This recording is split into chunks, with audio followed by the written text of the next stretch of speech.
भारत माता की, भारत माता की। राजस्थान प्रदेश भारतीय जनता पार्टी के अध्यक्ष श्री मदन लाल सैनी जी, प्रतिपक्ष के नेता श्री गुलाब चंद कटारिया जी, पूर्व मुख्यमंत्री बहन वसुंधरा जी, मंच पर विराजमान सभी वरिष्ठ महानुभाव और विशाल संख्या में हमें आशीर्वाद देने के लिए पधारे हुए मेरे प्यारे भाइयों और बहनों,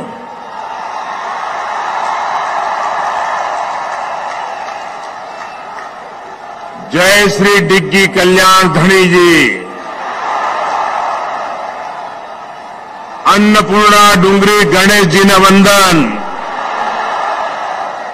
भगवान श्री देवनारायण जी री धरती, मांडव ऋषि री तपोभूमि, टांग न नमन,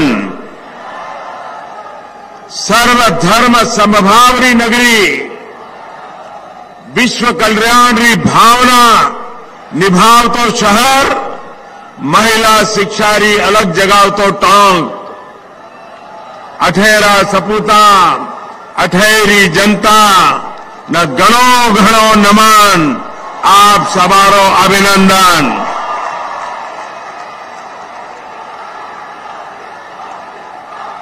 मैं सबसे पहले तो भारतीय जनता पार्टी की तरफ से आपकी क्षमा चाहता हूं, क्योंकि मैं हेलीकॉप्टर से देख रहा था ये मंडप के अंदर जितने लोग हैं उससे 2 गुना ज्यादा लोग बाहर धूप में तप रहे हैं। जो बाहर धूप में तप रहे हैं, हमारा ये पंडाल छोटा पड़ गया, जो धूप में तप रहे हैं उनको जो असुविधा हुई है उसके लिए मैं भारतीय जनता पार्टी की तरफ से उनकी क्षमा मांगता हूं। भाई और बहनों, टोंक और सवाई माधोपुर की धरती से मैं पुलवामा में बलिदान होने वाले वीर शहीदों को नमन करता हूं और इसमें राजस्थान तो कभी पीछे नहीं होता है।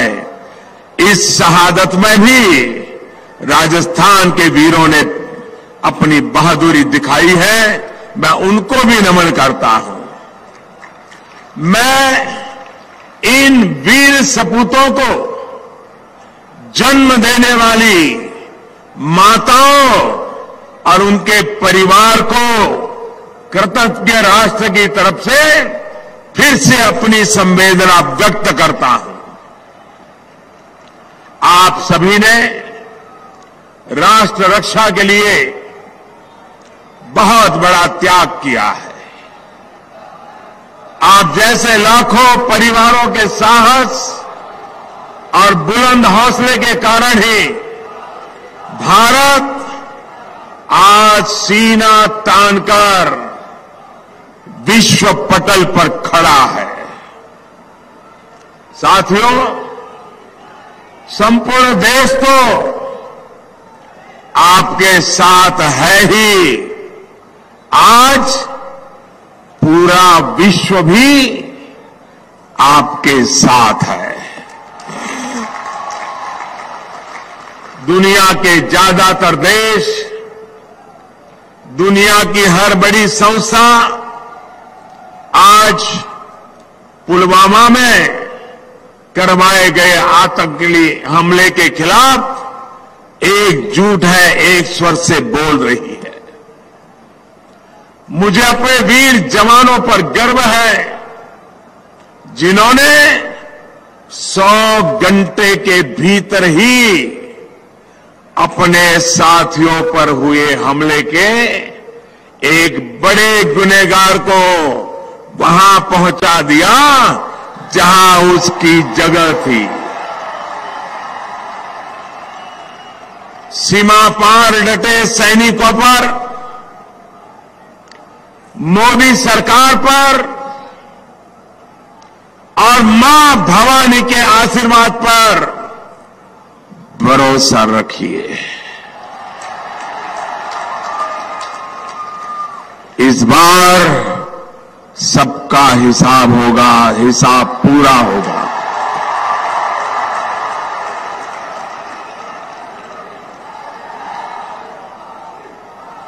मैं राजस्थान के लोगों से जानना चाहता हूं, मानवता के ऐसे दुश्मनों को सबक सिखाना चाहिए कि नहीं सिखाना चाहिए? इंसानियत के ऐसे दुश्मनों का चुन चुन करके हिसाब होना चाहिए कि नहीं होना चाहिए? दुनिया भर में इनका दाना पानी बंद होना चाहिए कि नहीं होना चाहिए? साथियों, आपका ये प्रधान सेवक इसी काम में जुटा है।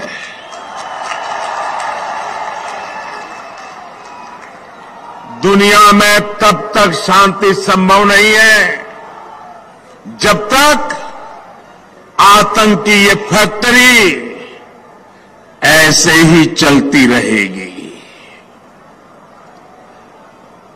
आतंक की इस फैक्ट्री पर ताला लगाने का काम भी अगर मेरे ही हिस्से लिखा है तो ऐसा ही सही।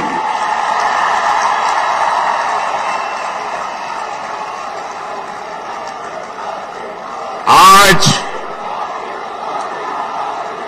आतंक के विरुद्ध पूरी दुनिया में एक व्यापक मत बन चुका है।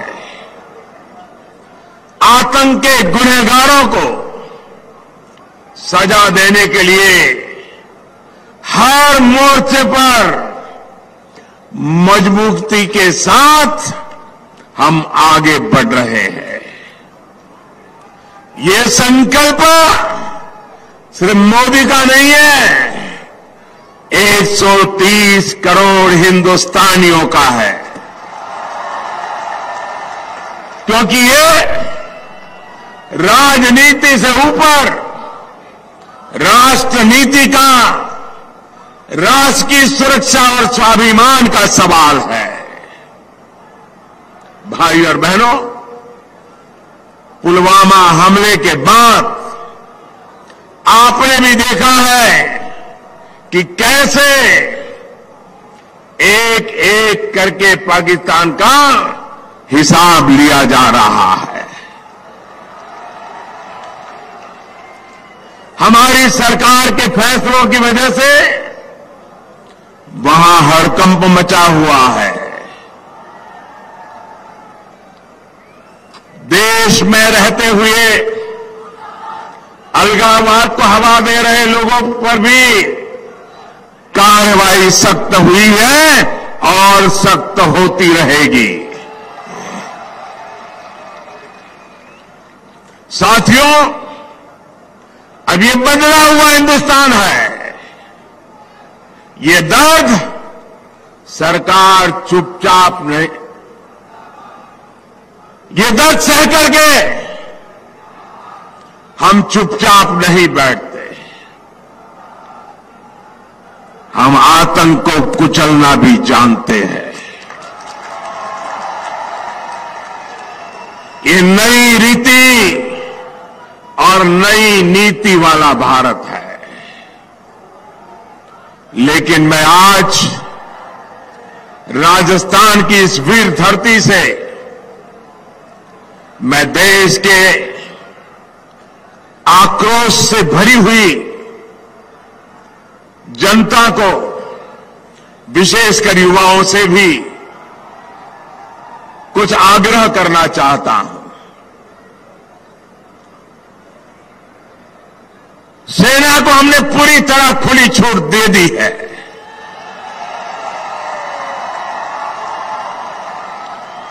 और मैं देख रहा हूं कि इन दिनों सोशल मीडिया पर जैसे वीर रस की बाढ़ आई है, वीर रस की बाढ़ आई है। लेकिन भाइयों बहनों, हमारी लड़ाई आतंकवाद के खिलाफ है, मानवता के दुश्मनों के खिलाफ है। हमारी लड़ाई कश्मीर के लिए है, कश्मीर के खिलाफ नहीं है, कश्मीरियों के खिलाफ नहीं है। पिछले दिनों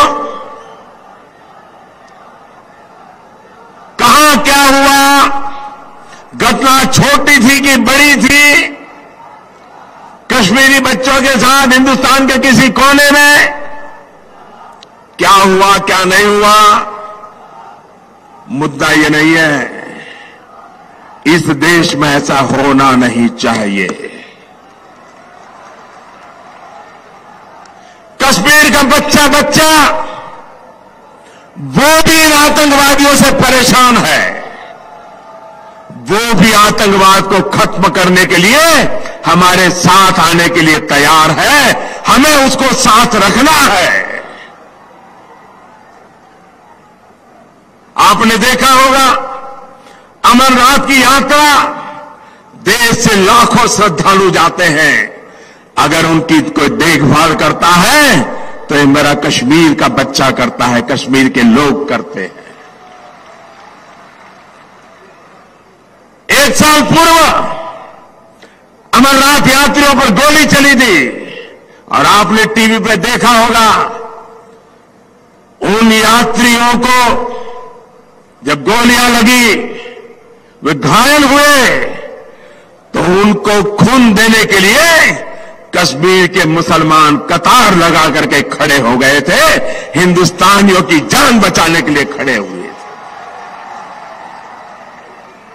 आज भी कश्मीर में जैसे हिंदुस्तान के जवान मरते हैं, शहीद होते हैं, वैसे कश्मीर के लाल भी ये आतंकवादियों की गोलियों से शहीद होते हैं। और इसलिए जब कुछ लोग भले वो 2 हो, 4 हो, 5 हो, लेकिन ऐसे लोगों की ऐसी हरकतें उन लोगों को ताकत देती है जो भारत तेरे टुकड़े होंगे गैंग वालों को आशीर्वाद देने जाते हैं। भारत तेरे टुकड़े होंगे इंशाअल्लाह इंशाअल्लाह, ये नारा देने वाले लोगों को, आशीर्वाद देने वालों को ताकत देने का पाप मेरे देश का कोई नागरिक नहीं करेगा।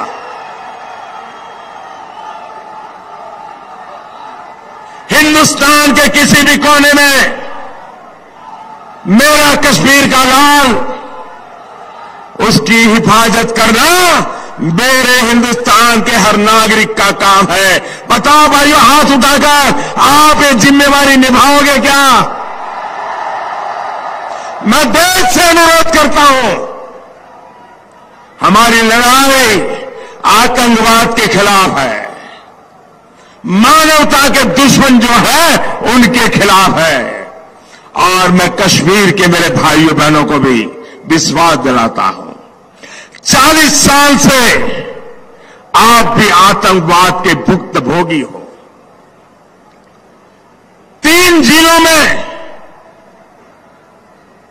कुछ मुट्ठी भर लोगों की पनाह से ये खेल चलता रहा है। चाहे जम्मू हो, लद्दाख हो, कश्मीर के और इलाके हो, वे आज भी शांति चाहते हैं।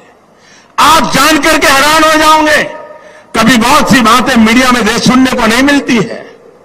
2 साल पहले कश्मीर के पुराने पंच सरपंच, क्योंकि कई वर्षों से वहां चुनाव नहीं हुआ था, 100 से ज्यादा पंच सरपंच प्रधानमंत्री निवास स्थान पर मुझे मिलने आए थे।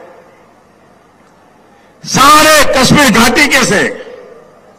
तो मैंने उनसे कहा, आप आए हैं, मुझे खुशी है। उनकी मांग थी कि चुनाव करवाओ।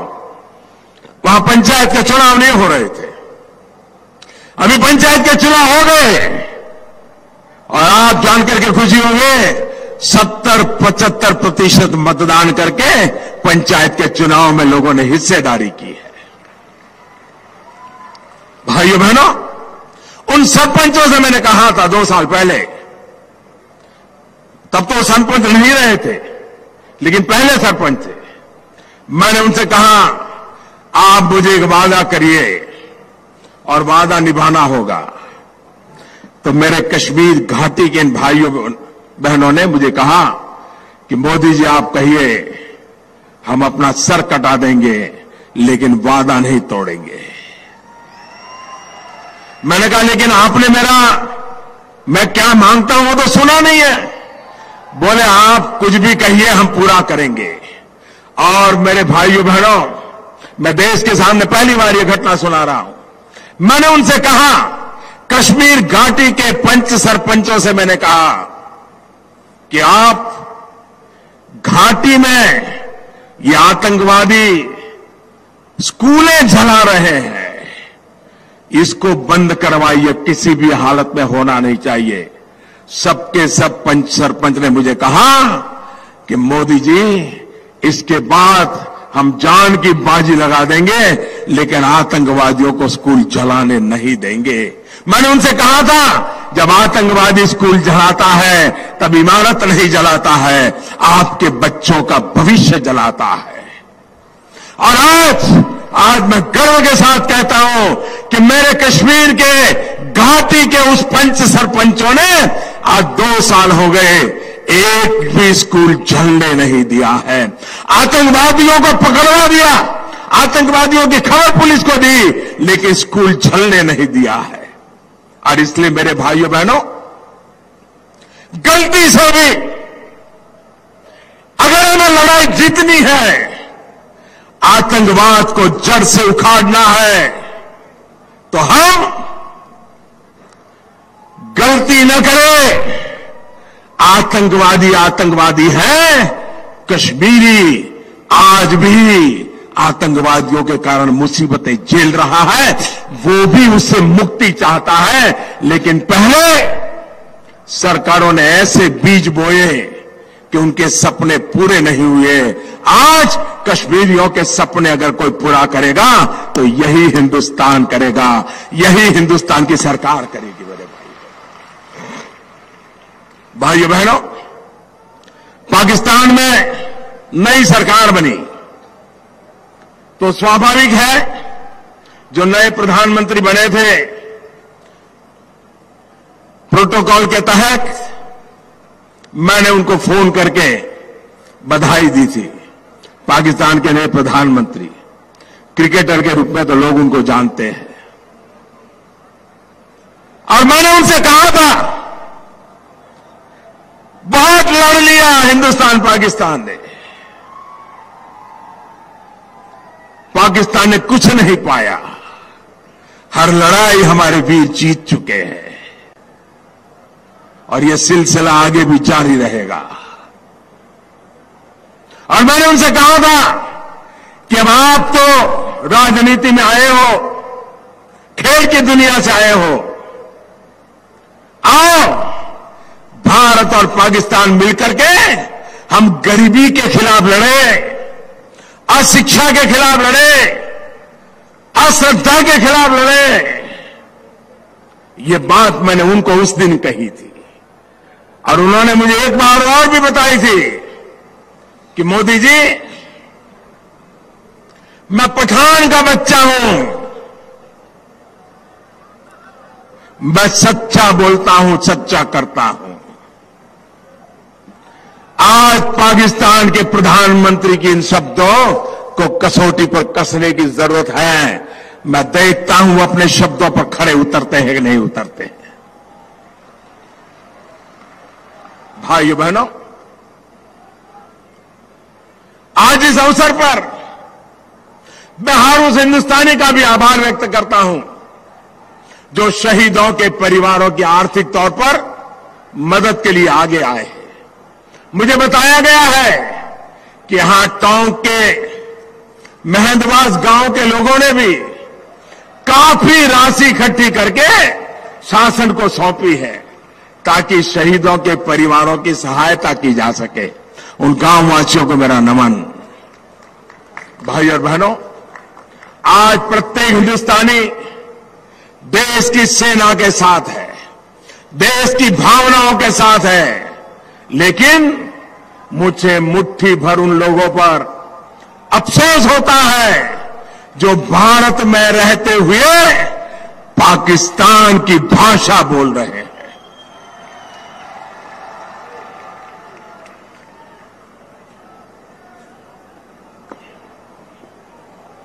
भाइयों बहनों, ये वही लोग हैं जो पाकिस्तान जाकर कहते हैं कुछ भी करो लेकिन मोदी को हटाओ।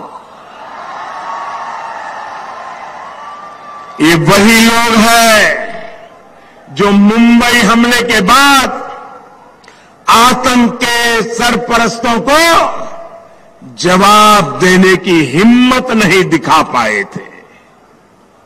ऐसे लोग न देश के जवान के हैं और न ही देश के किसान के हैं। इसी राजस्थान में इन्हीं लोगों ने कहा था कि अगर सत्ता में आए तो 10 दिन में किसानों का कर्ज माफ कर देंगे। ऐसा कहा था ना? 10 दिन पूरे हो गए क्या?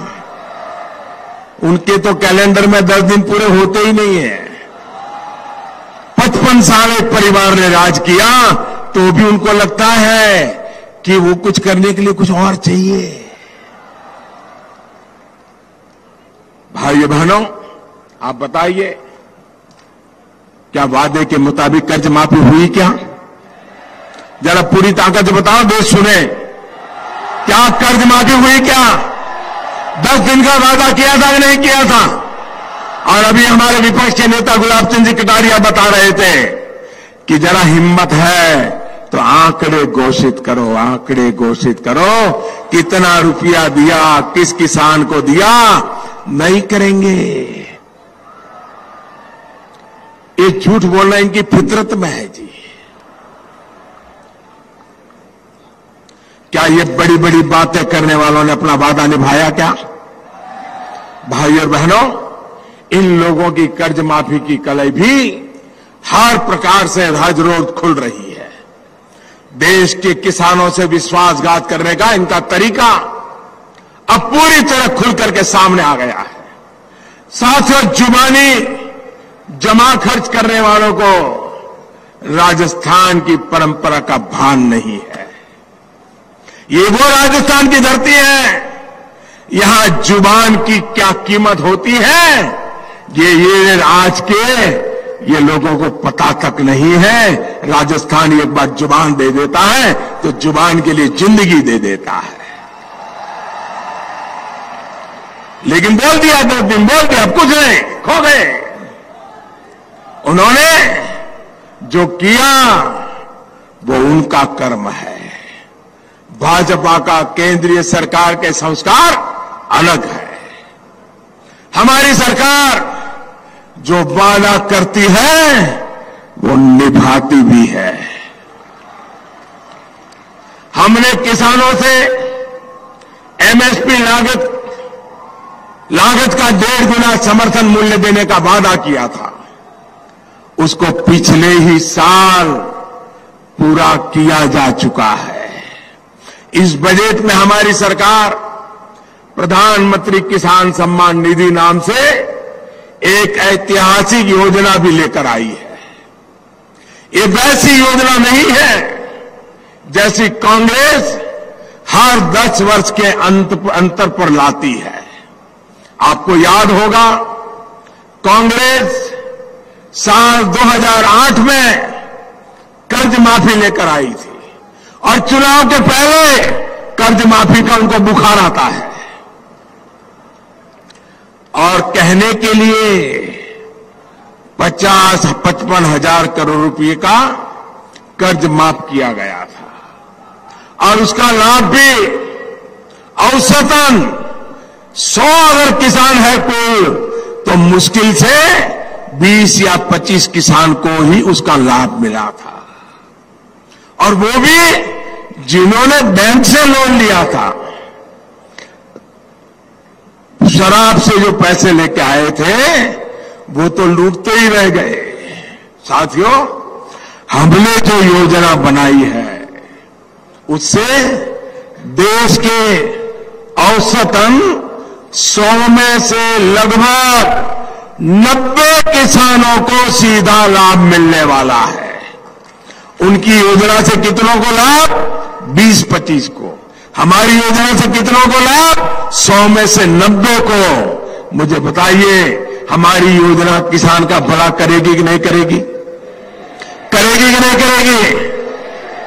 भाइयों बहनों, और वो एक बार नहीं, हर साल मिलेगा।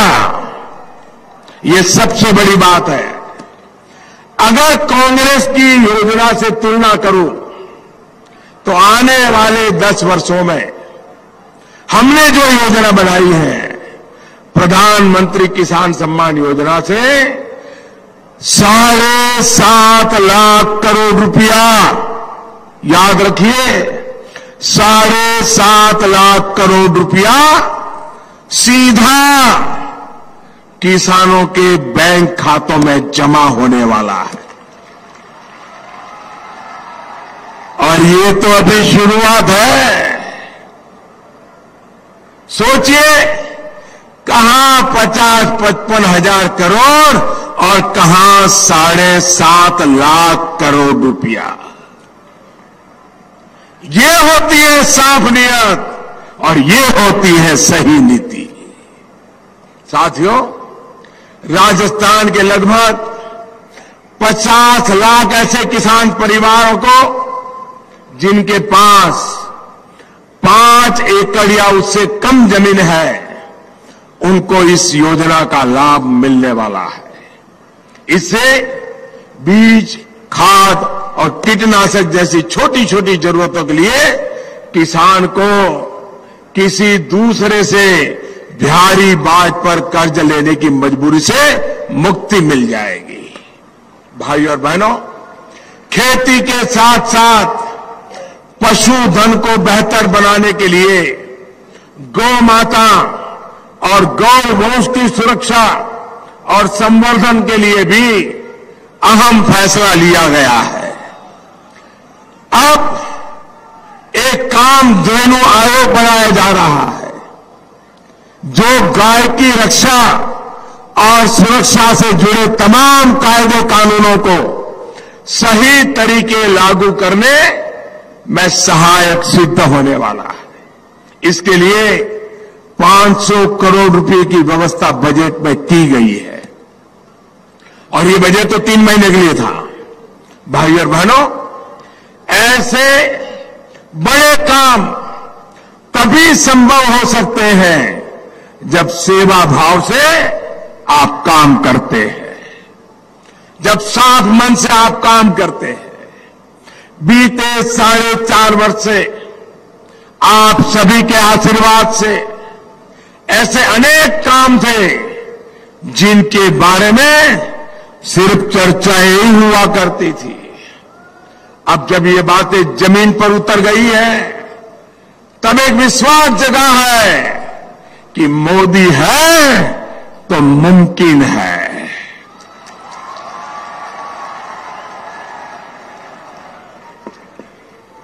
साथियों, राजस्थान के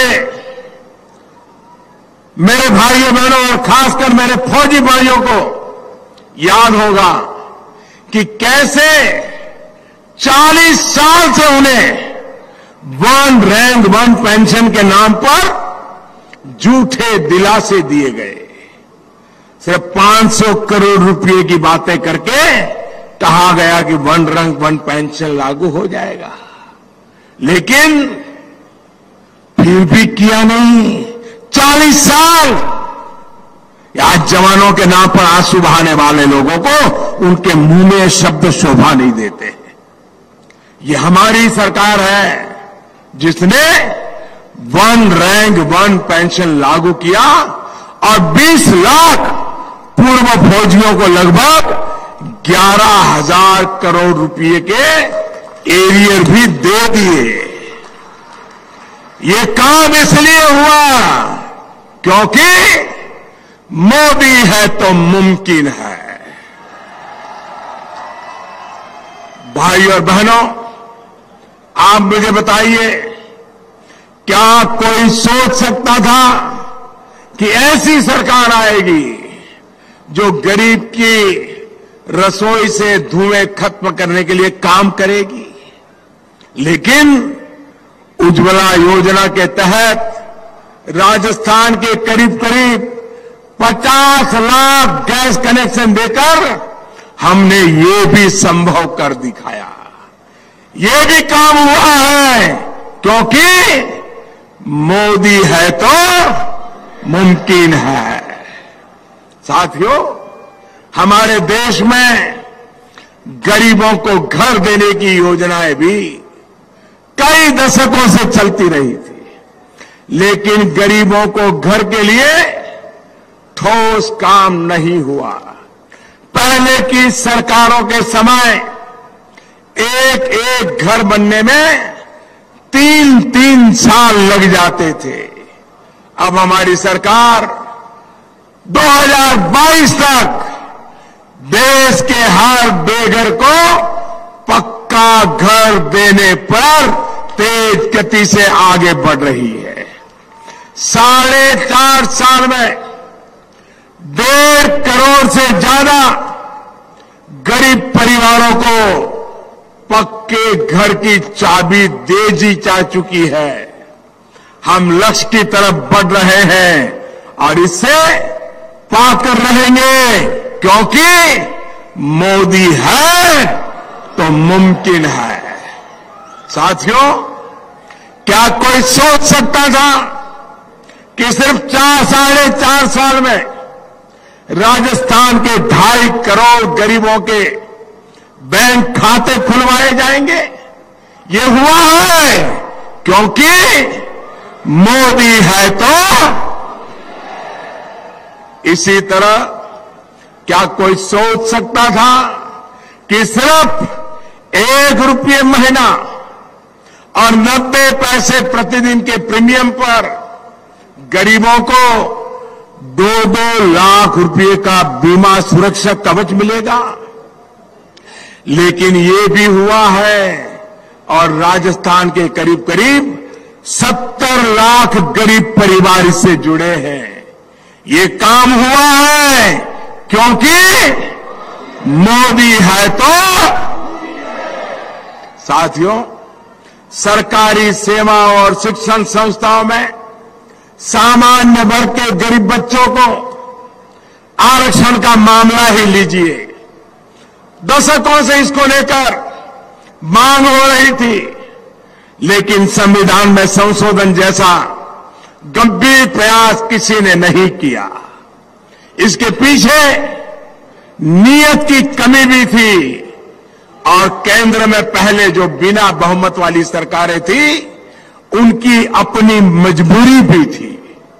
लेकिन आपने जो मजबूत सरकार 4.5 वर्ष पहले बनाई, उसने ये हौसला दिखाया और आज गरीबों को 10% का आरक्षण हकीकत बन गया है। ये काम भी इसलिए हुआ क्योंकि मोदी है तो मुमकिन है। आरक्षण की ये व्यवस्था किसी भी वर्ग के आरक्षण को छेड़े बिना उनके अधिकारों को बनाए रखते की गई है। इतना ही नहीं, जो हमारे उच्च शिक्षा के संस्थान हैं उसमें सीटों की संख्या 25% तक बढ़ाने का भी फैसला लिया गया है, ताकि बाकी साथियों को भी कोई परेशानी झेलनी न पड़े। भाई और बहनों, टोंक में तो मशहूर वनस्थली विद्यापीठ है। जिसने देश में लंबे समय तक शिक्षा और अवसरों से वंचित रहे वर्ग, हमारी बेटियों को सशक्त करने में अपनी अहम भूमिका निभाई है। मुझे बताया गया है कि वनस्थली में जो अटल इंक्यूबेशन सेंटर बनाया गया है, वहां पर हमारी बेटियां स्वास्थ्य और कृषि से जुड़ी बेहतरीन रिसर्च कर रही है, ऐसे उत्पाद बना रही है जो जमीन पर अपना प्रभाव दिखा रही है। कुछ समय पहले मेरी यहां की कुछ छात्राओं से वीडियो कॉन्फ्रेंस के माध्यम से बात भी हुई थी। साथियों, बीते 4.5 वर्षों में बेटियों की शिक्षा से लेकर रोजगार के साधनों से जोड़ने के लिए भी महत्वपूर्ण प्रयास किए गए हैं। बेटी बचाओ बेटी पढ़ाओ योजना का राजस्थान में अनेक जिलों में बहुत सकारात्मक प्रभाव देखा गया है। राजस्थान की ही भूमि से हमारी सरकार ने राष्ट्रीय पोषण अभियान की भी शुरुआत की थी। मातृत्व अवकाश को 12 हफ्ते से बढ़ाकर 26 हफ्ते करने का फैसला, या फिर बेटियों को फाइटर पायलट बनाने का फैसला, ये तभी संभव हो पाया जब केंद्र में पूर्ण बहुमत वाली एक मजबूत सरकार रही है, भाजपा की सरकार रही है।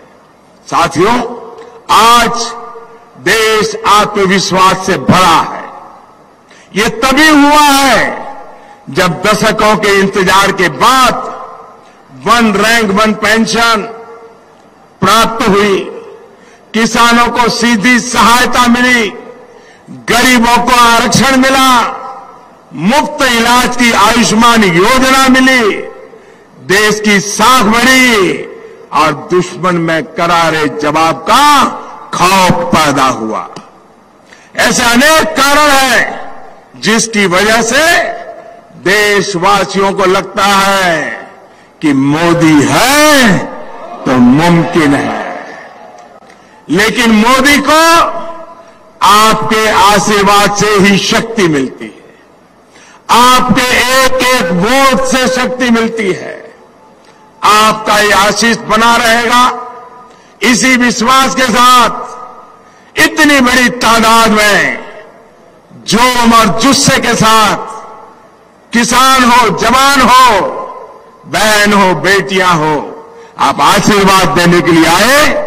मैं हृदय से आपका बहुत बहुत आभारी हूं। मेरे साथ पूरी ताकत से बोलिए, भारत माता की। दोनों मुट्ठी बंद करके पूरी ताकत से बोलिए, भारत माता की, भारत माता की, भारत माता की। बहुत बहुत धन्यवाद। माननीय प्रधानमंत्री जी, आपने जो आह्वान किया है, हमारे यहाँ तो भाइयों एक बात सुनो, अपने यहाँ तो बाजे छे नौबत बाजा, मारा डिगीपुरी का राजा। एक बार जो बाजे छे नौबत बाजा, बाजे छे नौबत बाजा।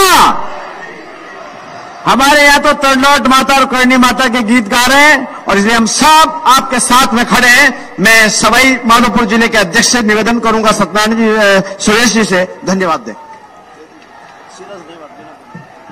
Subscribe to my channel and click on the bell icon to get notifications about new videos. Follow me on Facebook and Twitter. Thank you for watching.